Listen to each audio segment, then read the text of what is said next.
ये फिल्म इस संदेश के साथ शुरू होती है कि समाज में सामाजिक रूप से असहज लोगों के साथ बुरा बर्ताव न करें।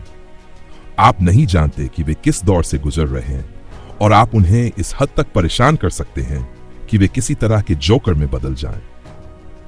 इसका सबसे दिलचस्प पहलू यह है, और शायद यह थोड़ा उदार दृष्टिकोण है, कि यह बुराई की सामान्यता को उजागर करता है। यह दिखाता है कि हमारे समाज के सबसे बड़े खलनायक ऐसे लोग नहीं होते जो किसी अद्भुत प्रतिभा या महान महत्वाकांक्षा से प्रेरित हो, जो अपनी भव्य योजनाओं और विचारधाराओं को हम पर थोपना चाहते हो, बल्कि अक्सर ये लोग साधारण और असफल होते हैं। और ये न केवल डरावना है बल्कि दुखद भी है। ये एक नए तरह की सुपर विलन की उत्पत्ति की कहानी को जन्म देता है। फिल्म की शुरुआत एक जेल से होती है, जहां हम कहानी के मुख्य किरदार आर्थर उर्फ जोकर को देखते हैं। आर्थर बहुत कमजोर था क्योंकि उसे यहां सही खाना और पानी नहीं मिल रहा था। यहां हमें यह भी पता चलता है कि आर्थर उर्फ जोकर को असल में जेल क्यों हुई। दरअसल उसने 5 लोगों की हत्या की थी, जिसके लिए उसे सजा दी गई। हालांकि उसने 5 लोगों को मारा था, लेकिन जिस तरीके से उसने उन्हें मारा, उसकी वजह से वह बहुत मशहूर हो गया। उस समय उसने जोकर के रूप में कपड़े और मेकअप किया हुआ था, जिससे वह इतना मशहूर हुआ कि उस पर एक टीवी फिल्म भी बनाई गई। कई लोगों को वह टीवी फिल्म पसंद आई और वे सभी जोकर के फैन बन गए। अब वे मानते हैं कि जोकर आर्थर निर्दोष है और उसने उन 5 लोगों को मारकर अच्छा काम किया, क्योंकि वे सभी बहुत बुरे लोग थे। वे लोग आर्थर को बहुत परेशान करते थे, उसका मजाक उड़ाते थे, तो वह तंग आकर इस कदम पर आ गया। लेकिन बाकी लोगों की नजरों में वह एक अपराधी है, क्योंकि उसने लोगों की हत्या की है। आर्थर को जेल में काफी समय हो चुका था और पता नहीं कितने और सालों तक उसे यहां रहना पड़ेगा, क्योंकि अभी तक उसका केस कोर्ट में सुना नहीं गया था, जिससे वह जान सके कि उसे कितने साल जेल में रहना है। बेचारा आर्थर कहीं भी चैन से नहीं था। गरीबों की वजह से परेशान था, क्योंकि सभी उसे तंग करते थे, उसका मजाक उड़ाते थे। और जेल में आने के बाद पुलिस वालों से भी उसे परेशानी हो रही थी, क्योंकि ये लोग भी उसका मजाक उड़ाते थे। तो वह वहां से निकलता है। लेकिन जब वह रास्ते में था तो उसने एक लड़की को देखा, जिसे आर्थर बहुत ध्यान से देखता है। वह लड़की भी अपनी नजरें आर्थर से नहीं हटा रही थी। करीब से देखने के बाद वह उसे एक शॉटगन की तरह इशारा करती है। उस लड़की का नाम ली था। लेकिन पुलिस वाले आर्थर को वहां से ले जाते हैं और वह अपने वकील से मिलने जाता है। वह बस उसे बताती है कि ये लोग तुमसे कुछ सवाल पूछेंगे और तुम्हें अपने बारे में बताना है। अब आर्थर उसकी बात सुनता है और इंटरव्यू रूम में आता है। वह यह नहीं करना चाहता था, क्योंकि उसे पत्रकार पसंद नहीं थे। लेकिन अब उसे अपने वकील की बात माननी पड़ती है और ये इंटरव्यू देना पड़ता है, क्योंकि वह भी जेल से बाहर निकलना चाहता था।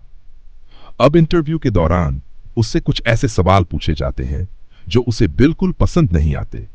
जाहिर है वह उन सवालों का जवाब देता है, लेकिन अंदर से वह बहुत गुस्से में भी था, क्योंकि उसके बुरे वक्त को उसके सामने ताजा किया जा रहा था, जो उसे मुसीबत में डाल देता है।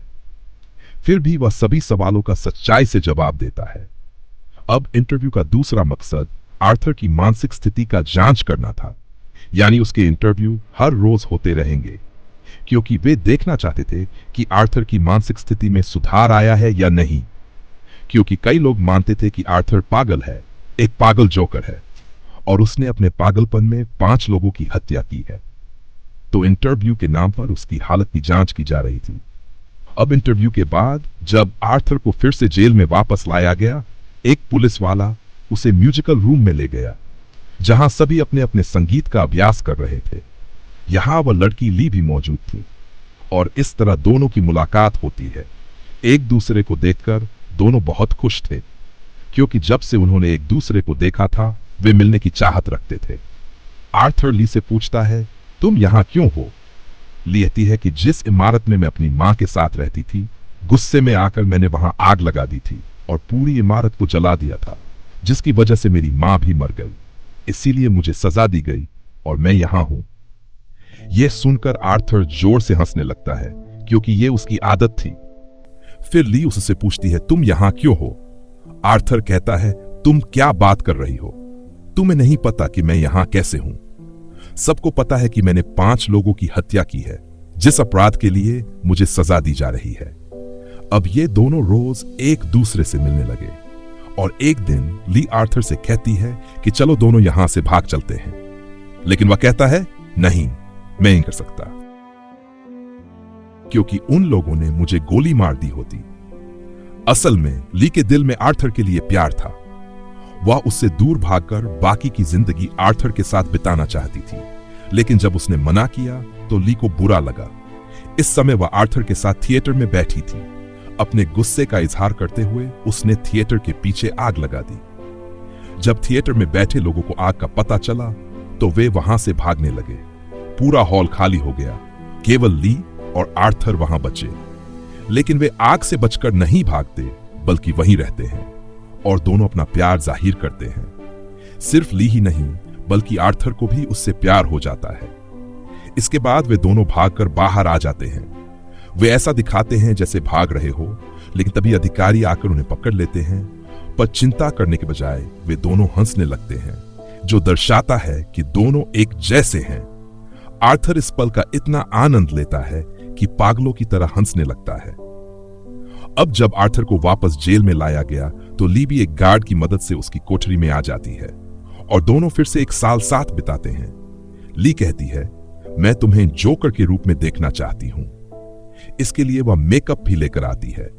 उसकी मदद से वह आर्थर का मेकअप करती है और उसे जोकर की तरह बना देती है, जिससे उसे बहुत मजा आता है। अब अगले दिन वकील फिर से आर्थर से मिलने आती है, क्योंकि वह उसका एक और इंटरव्यू लेना चाहती थी। वह अपने साथ सबसे अच्छा रिपोर्टर लाती है ताकि सवालों के जरिए उसकी मानसिक स्थिति का पता लगाया जा सके। अब आर्थर अपने अतीत के बारे में बात नहीं करना चाहता था, क्योंकि उसे इससे परेशानी होती थी, उसे बुरा लगता था। लेकिन यह रिपोर्टर बार बार उसके अतीत के बारे में सवाल पूछता है। उसने अपनी मां को भी मार दिया था, जिसके बारे में रिपोर्टर सवाल पूछने लगता है। यह सुनकर आर्थर इतना परेशान हो जाता है कि उसे रिपोर्टर पर गुस्सा आने लगता है। हालांकि पहले वह चुपचाप बैठा था, लेकिन अब उसकी सजा पूरी हो चुकी थी। उसे रिहा कर दिया गया और वह बाहर निकलते हुए टीवी पर अपना इंटरव्यू देख रहा होता है। इस इंटरव्यू के बाद आर्थर को कोर्ट में पेश किया जाना था। जब उसे जोकर के रूप में पेश किया जा रहा था तो उसके प्रशंसक सड़कों पर लाइन लगाए खड़े थे। वे आर्थर का कहीं भी नाम नहीं ले रहे थे, बल्कि उसका समर्थन करने आए थे।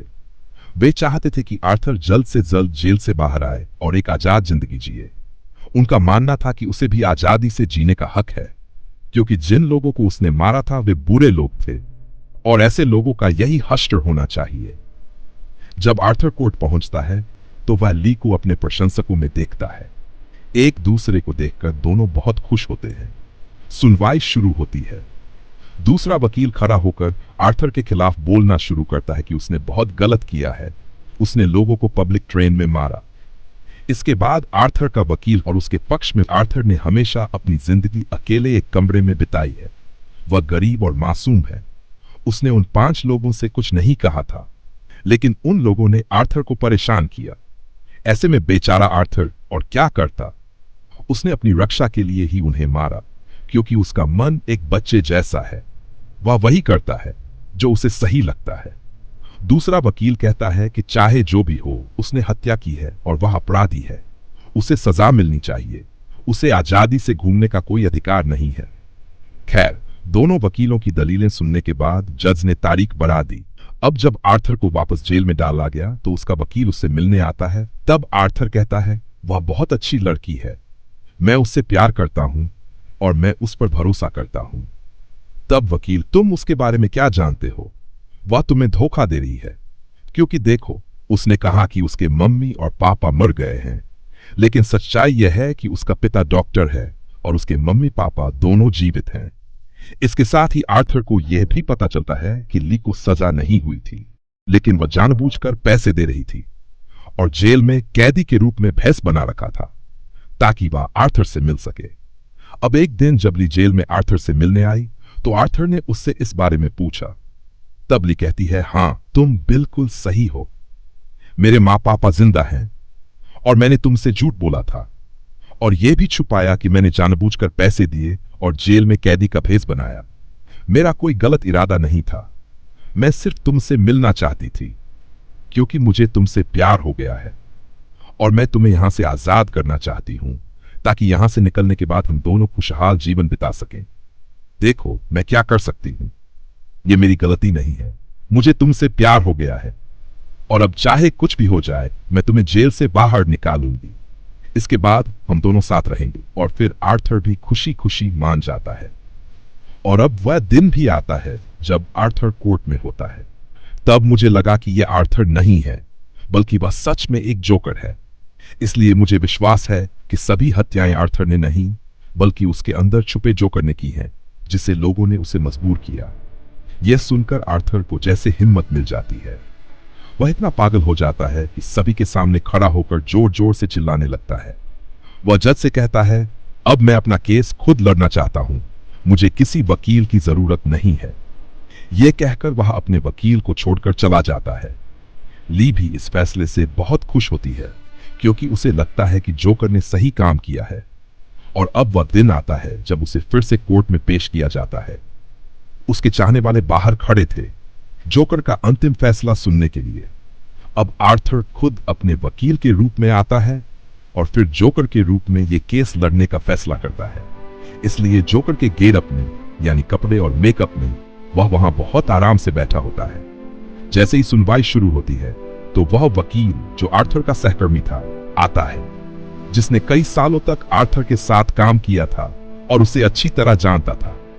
अब वह भी यह बता सकता था कि आर्थर कैसे जोकर की तरह व्यवहार करने लगता है।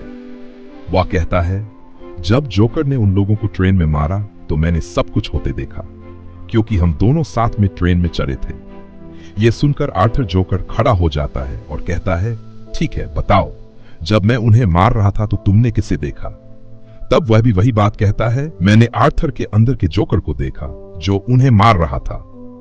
अब इस गवाही पर आर्थर फिर से पागल हो जाता है और पुलिस के खिलाफ बोलने लगता है। वह कहता है, ये लोग ऐसे हैं कि इन्हें किसी गवाह या सबूत की जरूरत नहीं। जो भी मिलता है, चाहे वह दोषी हो या नहीं, उसे उठाकर जेल में डाल देते हैं। और अगर पुलिस सही समय पर आ जाती तो वे देख सकते थे कि किसकी गलती है।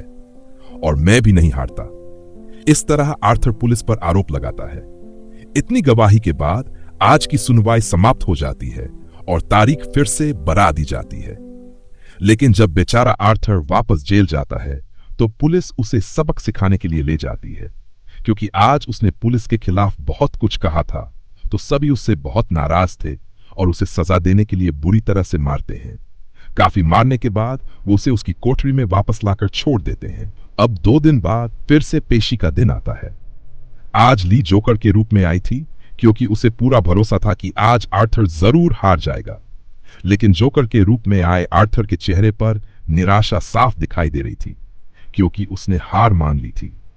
वह अंत में कहता है, हाँ मैं मानता हूं कि मैंने बहुत गलत किया है और मुझे इस पर शर्म है। मैं अपने पाप को स्वीकार करता हूं। यह सुनकर रिको बहुत गुस्से में आ जाती है। वह अपने लोगों के साथ कोर्ट से उठकर बाहर चली जाती है क्योंकि वह नहीं चाहती थी कि जोकर हार मान ले और कोर्ट के सामने यह बात स्वीकार कर ले। लेकिन क्योंकि उसने अपने मुंह से अपना गुनाह कबूल कर लिया था, इस मामले का अंत वैसे ही हो गया। अब उसे सजा देने का समय आ गया था। इसलिए वह जोकर के रूप से वापस अपने सामान्य रूप में आ जाता है और न जाने क्या सोचकर जोर जोर से हंसने लगता है। अब उसे इस तरह हंसते देख जो डॉक्टर उसके खिलाफ था, वह गुस्से में आ जाता है। वह आर्थर को मारने लगता है, लेकिन आर्थर हंसना बंद नहीं करता। कोर्ट के अंदर उसकी हंसी की वजह से एक बड़ा धमाका हो जाता है जिससे पूरा कोर्ट नष्ट हो जाता है। इस हादसे में कुछ लोग मारे जाते हैं जबकि कई लोग घायल होकर वहां पड़े रहते हैं। अब जैसे ही आर्थर कोर्ट से बाहर आता है, उसी नष्ट जगह पर उसे एक फैन मिलता है जो भी जोकर के रूप में था। वह आर्थर को पहचान लेता है कि वह असली जोकर है और उसे अपने साथ ले जाने लगता है ताकि उसकी मदद कर सके। वह आर्थर को कार में बिठाकर उसे यहां से दूर ले जाने लगता है।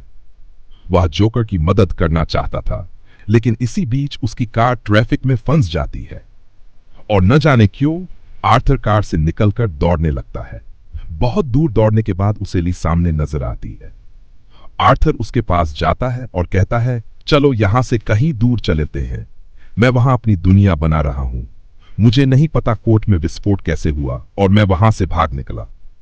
यह सुनकर ली कहती है, नहीं, अब ऐसा नहीं हो सकता, क्योंकि जिससे मैंने प्यार किया था वह तुम नहीं हो सकते। मैंने एक निडर और बहादुर इंसान से प्यार किया था, लेकिन मुझे नहीं पता था कि तुम इतने जल्दी हार मानने वालों में से हो।